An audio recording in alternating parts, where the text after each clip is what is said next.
Nous n'avons nulle part où aller, nous n'avons nulle part où tourner. Quand on s'endort, on ne sait pas ce qui va se passer. Peut-être que l'armée viendra, peut-être la police, peut-être les colons. Ce documentaire, né d'une amitié entre un Palestinien et un Israélien, a fait le tour du monde en 2024. No Other Land raconte les expulsions israéliennes des villages en Cisjordanie au profit de la colonisation.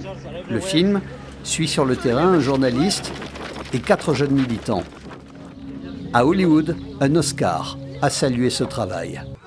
Peu de temps après, il y a 1 an, jour pour jour, à ce moment précis, ce colon, Yinon Levy, avec cette arme, a tué l'un des militants palestiniens qui figurait dans le documentaire.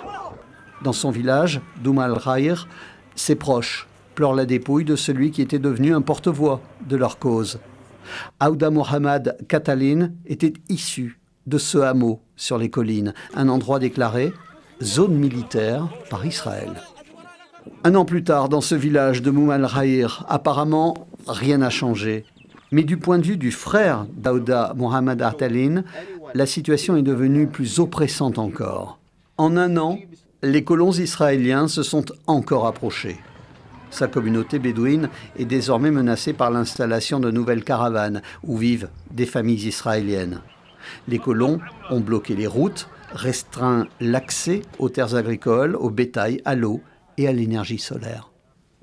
Yinon Levy, l'homme qui a tué mon frère, à ce jour, il est toujours en liberté et va travailler en plein cœur du village. Personne ne peut l'arrêter. Nous n'avons nulle part où aller, nous n'avons nulle part où tourner.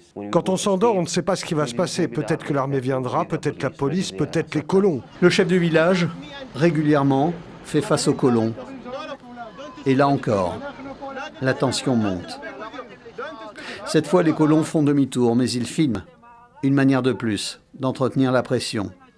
Dans un cercle de plus en plus restreint, les enfants jouent, apprennent à écrire et dessiner, une insouciance toute relative, pas vraiment partagée par les parents.